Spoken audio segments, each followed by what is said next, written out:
Okay. Okay, I'm live. Okay. I was bored and thought I'd do a live.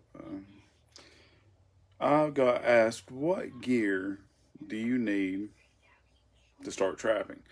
Well, that's the best thing about trapping is it doesn't need that much. Most of it you have around the house. Now, some of it is specialty, like lures, attractants, baits, and we'll cover all that in another video. Plus, getting permission from other landowners. We'll cover that also in another video. This is just what's in my trapping bag. Top thing, like what's in my bag. My bag is right here. It's a wood hauler. I got it for like $10 on Amazon. I did do the buckets, and buckets work. The thing with buckets is they fall over. So you're out, and if there's a hole or there's a incline, your bucket's going to find it, and then it'll fall over, and all your shit's going to be out on the ground. So after that, I went to a bucket, or I went to a bag. This was literally like $10 off Amazon. It's a wood hauler canvas bag. Works perfect for what I need it for.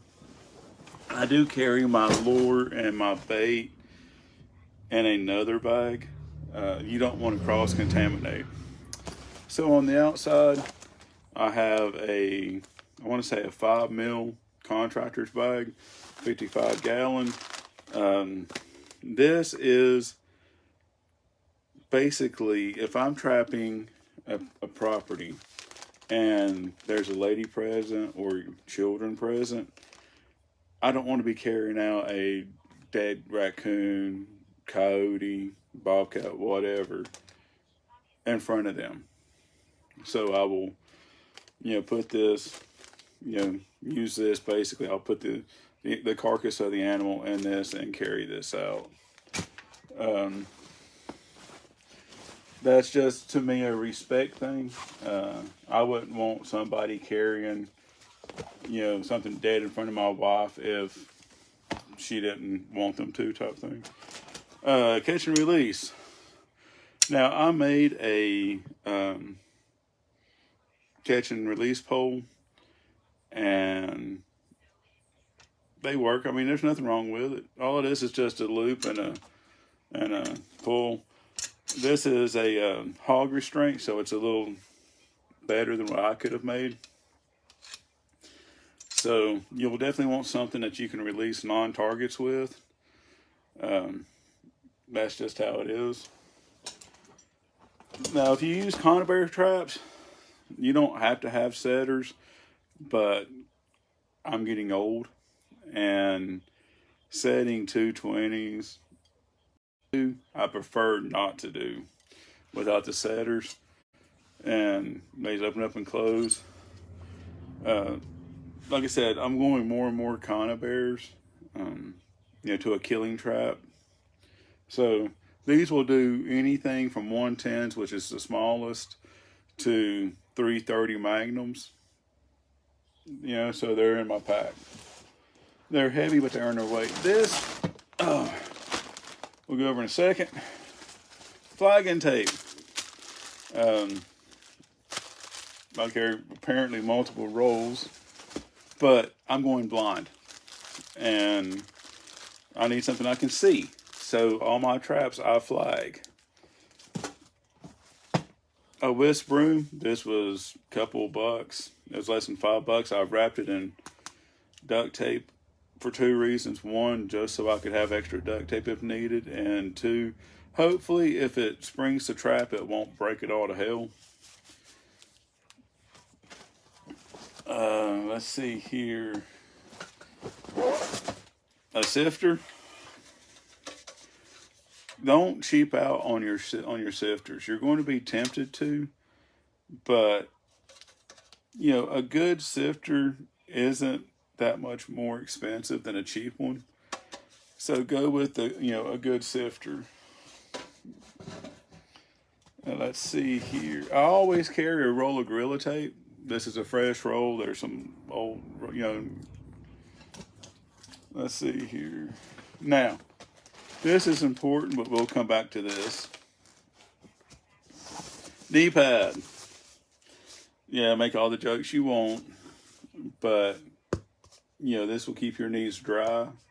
It will keep you from, because I don't care who you are, you're going to kneel right on a big ass rock. So this, doesn't weigh anything, and I'm past the point in trying to prove my manliness. It's like I'm almost ready for a goddamn wheelchair sometimes. Now,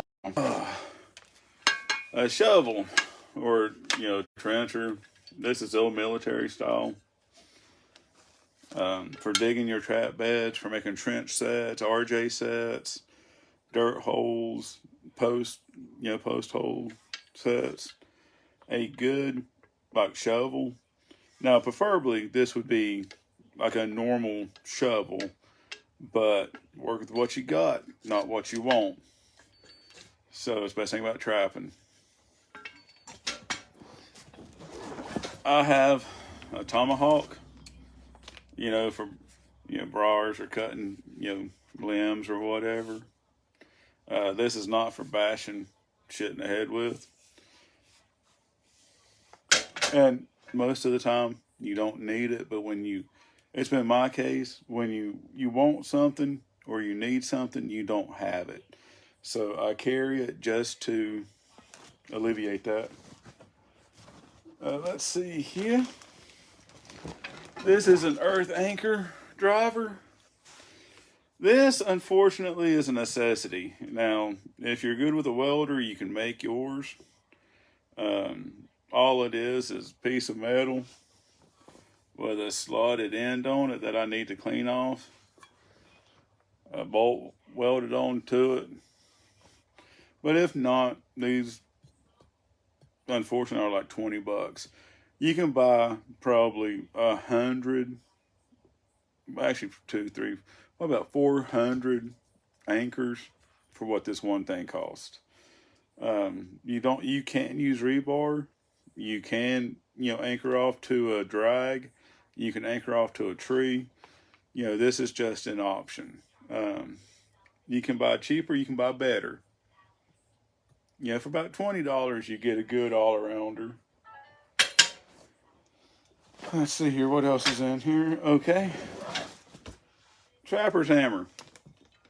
I got mine wrapped in duct tape and spray painted because it was green and I'm blind as shit. On one end, you have a trowel, but you can use this to punch holes with, to dig with, to scoop with. You have a bladed, it's called a blade. It's not really sharp, but it's more for digging, like, mattock. And then you have a hammer aspect of it. Some people call this a groundhog tool. I don't understand why, but they do. So more power to them. This should replace the need for a shovel and all that other stuff, but should and does. Your mileage may vary, it is what it is.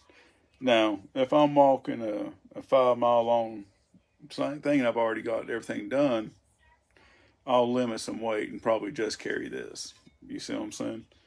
But this is all in all a good, a good little hammer. You can use, actual hammers. Claw hammer works great. Brick or block hammer works great. You don't need this. This is a specialty tool. Now, let's dig into here. But first, we got to get into records. Numbers and records rule my life. In fact, I got a printout because I pull my traps for the season, so I'm not, doing the next 2 weeks. And personally, I don't beaver trap that often, so I'm not trapping in March. So I got to print out 30 pages of information. I do moon phases, star signs with my trapping. My baits, I record everything. And this little book right here will get you started. It's called a Trapper's Log by, it's pocket version by A. Asher. Looks about like that. And it's just that right there. You know, it's got date, set type, target animals, bait lure, attractant used, location, results, and weather conditions while out. And like I said, every day, every trap gets, you know, recorded and logged and checked and everything else. Now, this big gallon thing. This would be what I would take, just checking, after I put them in, all that's done. Even rebaiting, I'll carry this in my bait and lure bag, you know. And this, like I said, it is what it is. And this side, and this would be attached to a belt or of some type. You know, this is, I've said, all my stuff's already put up. And on this side, it's just an old carpenter's, you know, work tool bag, you know, like belt tool bag thing. I got a pair of old needle nose pliers, come in handy. Leather gloves. This would be what I would make the actual set with, using the, you know, touching the traps, digging, all that good jazz. This is what I would bait with, totally separate.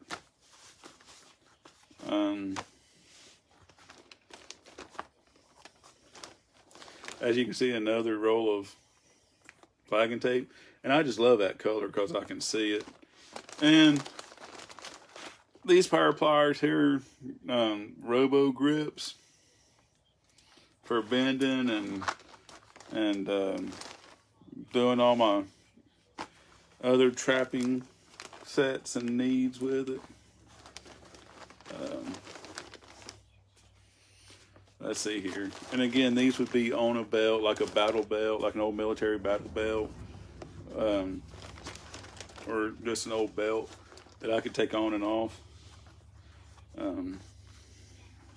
Those ain't gonna fit there, but they'll fit down here, so it's all good. Like I said, I've already put all my stuff up, you know, so it doesn't, you know, they're up for the season. Now, I subscribe and save on Amazon for these gloves, so I'll have a couple more for next season. This one is what most people are going to be interested in, I have a feeling on. Okay. So, like I said, these are just old. I mean, hell, I've sewed them up, painted, whatever. I got some tie-down wire, some baling wire, indispensable. Extra tags. In the state of North Carolina, the Wildlife Commission has deemed that all traps be tagged with a non-perishable tag that either has the trapper's name and address on it or trapper identification number. Okay, so you can make these out of old Coke cans or whatever it is you want, but for the money, copper tags are the way to go, and they're cheap as shit. It's got my full name and my address on them. Now, a coon or a possum will, like, straight up rip these things just rip them up. So, there's like 5 or 6 in here, you know, just to replace. Coyote will eat them up, you know, while you're on the line. That way you can stay legal and not have to pull your trap. Coffee filters, pan covers. I use coffee filters unless I'm doing a pipe dream set, then I'll use these over here. Let's see here, what else? A pair of wire cutters. You you know. Here's a safety for a conibear trap. This is made by, I believe, Bridger, and it just, you know, saves your trap that way. Conibears will cut your damn hand. It won't cut your hand off, but it'll break your arm. Always carry, you know, a screwdriver for your traps. All this here is just trap maintenance. And I'll break out a trap one day and show you the maintenance to it. Here's a pan setter. This little thing is like $15. Buy it. Don't hesitate. Run out if you don't have one and buy one of these damn things. They're like 15 bucks. And they are better than anything. And let's see here. I got this in case I need it carrying out a dead ass animal. And some extra wire, extra cable. That's actually cable. That's, I want to say 3/16. I want to say. Anyway, that's all down in there. And then dog proofs I set by hand. I do have arthritis in my hand, so sometimes I do need a setter. The setter is actually tagged or dummy corded to this and setter. And then over here I have, they use these for auto body. Metal, it was a metal panel about, you know, I cut into squares for pan covers for the pipe dream set, which we'll get into. I plan on doing a series of these. So that's to replace my pipe dream sets if needed on the line. And that is it. Like I said, what you actually need is tags, power pliers, gloves, bait and lure, obviously. But when you think about it, all the stuff that I pulled out, except for maybe one or two things, you don't need. Like, you don't need to go out and buy something. You don't need to, you know, maybe the conibear I would buy, the pan tension. This I definitely would buy. This is like $5. The point I'm getting at is, to get started, you really don't need to buy that much stuff.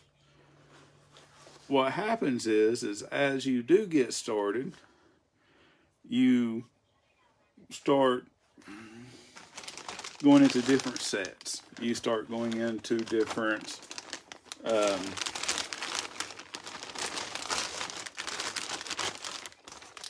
ways of doing things.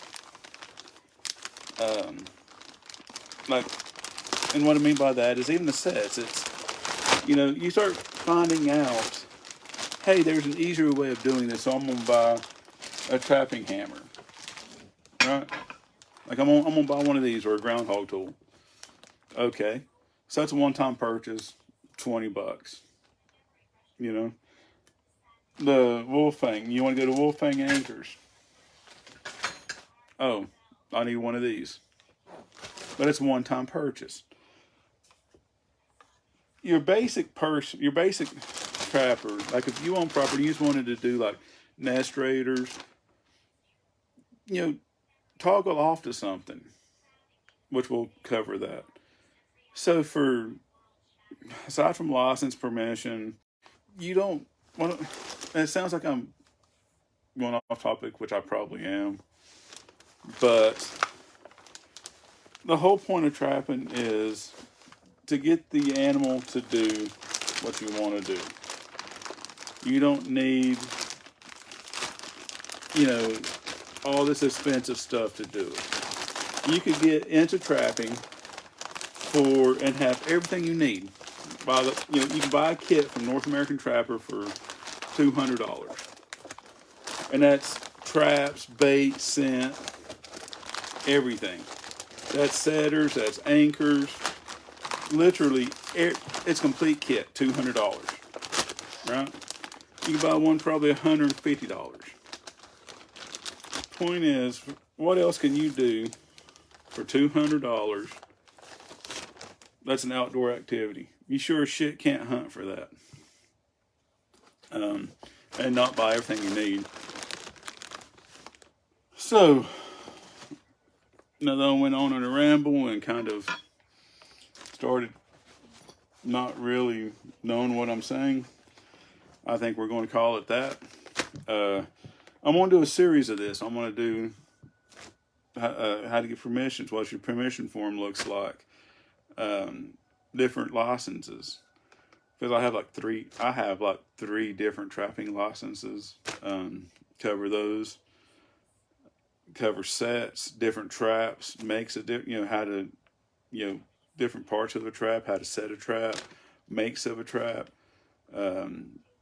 set, which is how to bed a trap properly.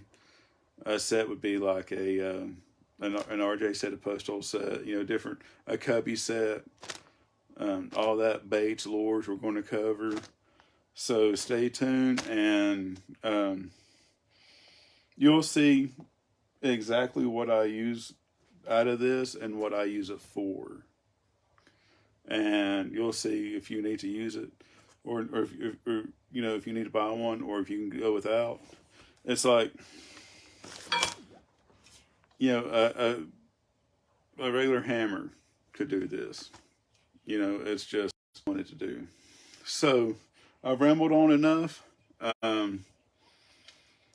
I don't know how often I'm going to do these. Hopefully at least once a week. I might do a couple times a week. It just depends. But anyway, I will talk to you after a while. It's Matt. I love you. Get outside. Be kind to one another. And stay away from the drama and the bullshit. Bye.